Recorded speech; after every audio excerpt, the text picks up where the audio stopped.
Baik, bismillahirrahmanirrahim. Assalamualaikum warahmatullahi wabarakatuh. Kita ketemu lagi di fisika 2. Kita sudah masuk ke pertemuan 7 ya. Untuk pertemuan minggu depan kita sudah masuk UTS. Jadi ini pertemuan terakhir sebelum UTS ya. Nah, untuk pertemuan kali ini kita akan bahas terkait arus dan hambatan. Pertama kita bahas dulu terkait arus listrik. Listrik itu ibarat seperti yang bisa dianalogikan seperti air ya. Jadi dia memiliki arus, memiliki tegangan gitu ya. Dan itu juga dimiliki semua oleh air juga. Dan banyak beberapa sifat-sifat yang memiliki kemiripan dengan air listrik ini. Nah, pertama untuk potensial pada suatu konduktor dalam keadaan setimbang elektrostatik atau diistilahkan dengan electrostatic equilibrium, ini sama di setiap bagian konduktornya gitu. Nah,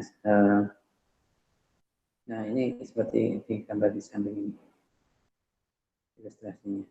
Nah, jika konduktor misalnya kawat pengantar seperti itu ya, biasanya dalam kabel kan pasti ada kawatnya. Nah, ini dihubungkan dengan suatu sumber tegangan seperti itu.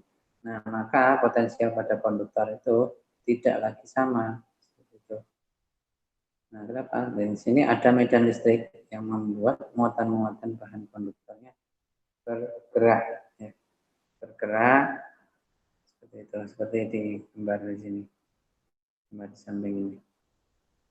Nah, aliran atau pergerakan muatan tersebut ini menyebabkan timbulnya satu arus listrik.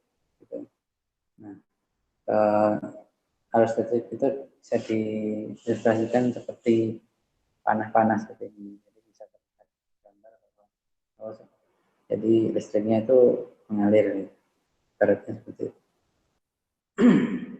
Kemudian arus listrik itu juga dipahami sebagai banyaknya muatan listrik ya, yang bergerak menembus suatu permukaan setiap satuan waktu seperti ini ilustrasinya. Muatan gitu. Ya di suatu bentuk silinder ini ya, ini kabel biasanya kan bentuk silinder. Nah, ini menembus suatu permukaan ya, setiap satuan waktu. Permukaannya yang ini. Nah, kalau ini kebetulan permukaannya berarti bentuk lingkaran A ini. Nah, berarti untuk arus listrik itu disimpulkan dengan I besar seperti ini. Maka bisa dicari arus listrik itu adalah sama dengan selisih dari muatan listrik ini atau delta Q dibagi dengan delta T-nya atau selisih waktunya. Kemudian untuk interval waktu yang kecil atau sangat kecil ya, delta T-nya mendekati 0 gitu ya. Misalkan T1 dan T2-nya itu hampir-hampir mirip gitu. Misalkan T1-nya 0, T1-nya 1 detik. Kemudian T2-nya 1,0001 detik gitu. Itu kan mendekati 0. Nah, maka ingat kalau model limit seperti ini, limit mendekati 0 itu bisa dibentuk rumusannya menjadi suatu turunan dGdt ini. Jadi V-nya diturunkan ya, terhadap variabel T. Nah, arah arus listrik diambil sesuai arah gerak muatan positif. Jadi arah arus listrik ini diambil sesuai arah gerakan muatan positif. Namun atau meskipun dalam realitanya yang dapat bergerak itu adalah elektron ya yang bermuatan negatif. Nah, satuan dari arus listrik dalam satuan internasional adalah ampere. Disingkat dengan disimbolkan dengan huruf A besar atau bisa juga dituliskan C per S, C besar per S kecil, atau kolom per sekon, kolom per detik. Baik, untuk model mikroskopik arus listrik, ini misalkan ada N ini menyatakan banyaknya pembawa muatan per satuan volume, atau diistilahkan dengan charge carrier density. Nah, banyaknya pembawa muatan dalam bagian tabung, seperti gambar di samping ini, tabung ya. Sepanjang delta X ini adalah dari sini sampai sini, adalah, jadi delta X ini bisa diperoleh dari N, N itu tadi apa? Banyaknya pembawa muatan per satuan volume, N dikali A-nya adalah luasan. Luasannya mana? Luasannya ini untuk lingkarannya. Kemudian dikalikan dengan delta X, delta X ini. Ibaratnya seperti kayak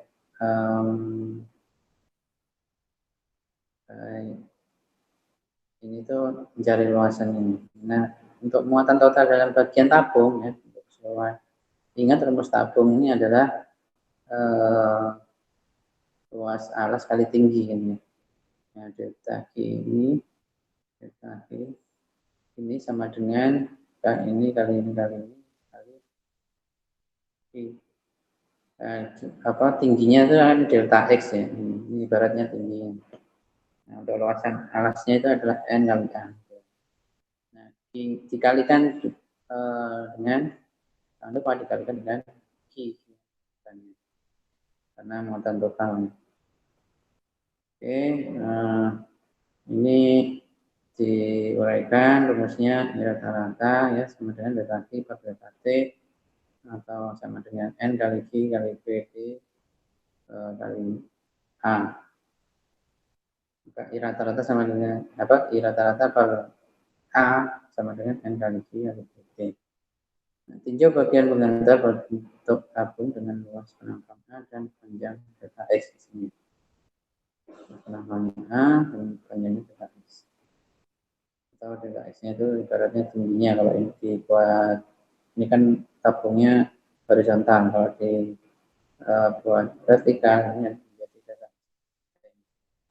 Nah, VD menyatakan laju aliran atau drift velocity. Kemudian rapat arus. Nah, ini arus itu ya seperti tadi yang saya sampaikan, bahwa arus listrik itu kayak arus air. Nah, untuk rapat arus ya, aliran muatan pada konduktor ini sama dengan integral dari J dA. J-nya ini adalah menyatakan rapat arus atau current density. Nah, dA-nya adalah vektor elemen luas ya, vektor elemen luas A kan, luas ya, luas permukaan yang dilalui oleh aliran muatan. Nah, jika arus serba sama pada seluruh bagian penampang ya, rapat arus konstan seperti itu, dan sejajar arah normal penampang ya, maka ini sama dengan J kali A seperti ini. Atau J-nya sama dengan I per A. Nah, satuan dari rapat arus adalah ampere per meter kuadrat. Ya. Ini contoh soal. Pada pengantar yang berbentuk silinder, ya, jari-jarinya adalah 2 mm, mengalir arus dengan rapat arus homogen J sama dengan 2 kali 10 pangkat 5 ampere per meter kuadrat. Berapakah bagian arus pada bagian luar pengantar? Nah, pada penampang dengan jari-jari antara R2 dan R2 adalah ini ya. Ini adalah itu berapa? Berarti yang dicari apa? Antaranya ini. Ini sampai sini. Oke. Nah, ini pembahasannya dari contoh tadi. I sama dengan integral J dA. Integral J dA. Nah, ingat integral ini tertentu ya, karena tadi ditentukan memang bahwa yang dicari adalah harus yang di antara I sampai sini, ya. Maka integralnya mulai dari R per 2 sampai dengan R, ya. Mulai sini sampai sini.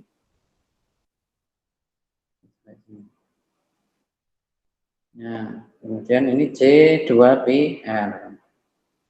2PR DR. Ya.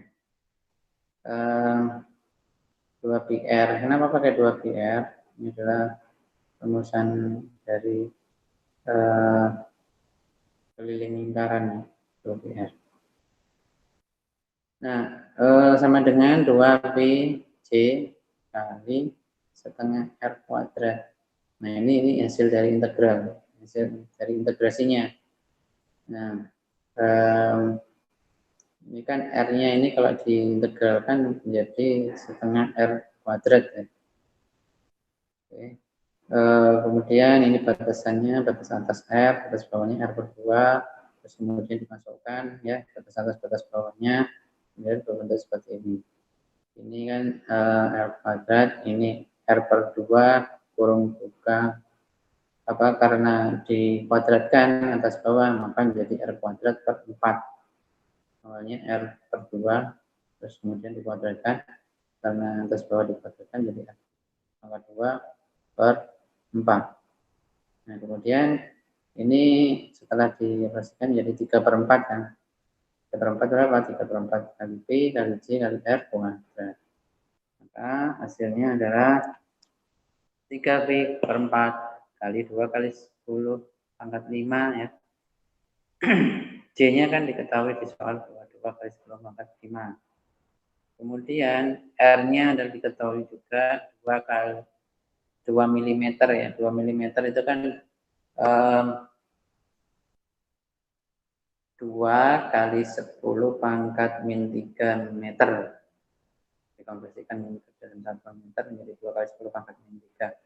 Nah, ketika dikuadratkan ya di sini, maka menjadi 4 kali 10 pangkat min 9. Dan hasil akhirnya adalah sama dengan 0,6 Pi ampere. Oke. Hambatan dan hambatan jenis resistivitas. Jika konduktor dihubungkan dengan suatu sumber tegangan, pastinya ada beda potensial ya, antara satu bagian dengan bagian yang lain pada konduktor tersebut. Maka konduktor tidak lagi berada dalam kesetimbangan elektrostatik di sini kondisinya. Muatan bebas pada konduktor bergerak disebabkan adanya suatu medan listrik, ada gaya kolom pada muatan. Dalam beberapa bahan, rapat muatan yang muncul akibat pemberian medan listrik besarnya akan sebanding dengan medan listrik. Nah, rapat muatan ya, tadi C, kemudian medan listriknya adalah E ya, ini sebanding kan simbolnya seperti maka C sama dengan ini to kali E. Nah, faktor kesebandingannya ini disebut dinamakan konduktivitas atau istilahkan sebagai conductivity.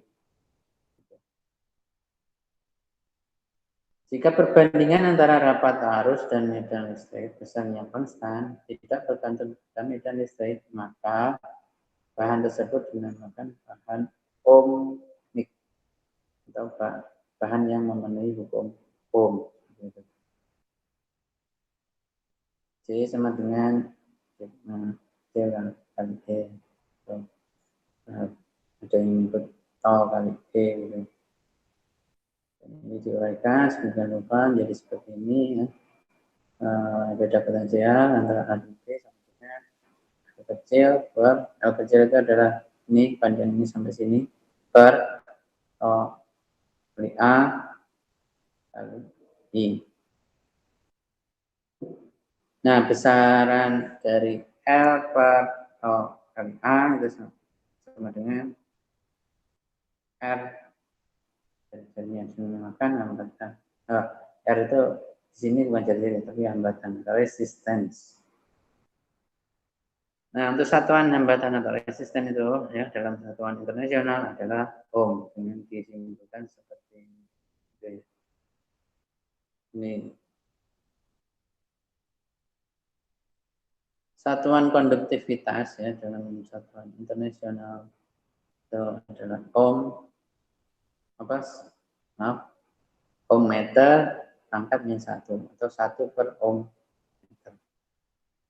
Nah, untuk inverse atau kebalikan dari apa?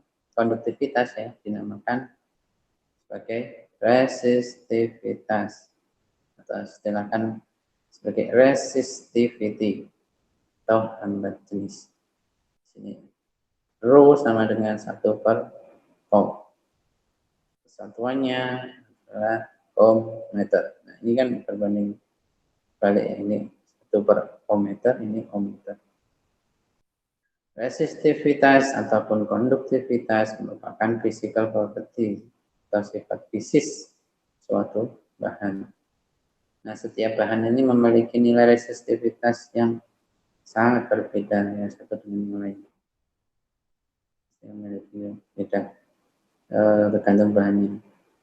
Nah, umumnya resistivitas atau konduktivitas suatu bahan ini merupakan fungsi dan faktor. Jadi tergantung terhadap hubungan antara hambatan dan hambatan jenis. Ya.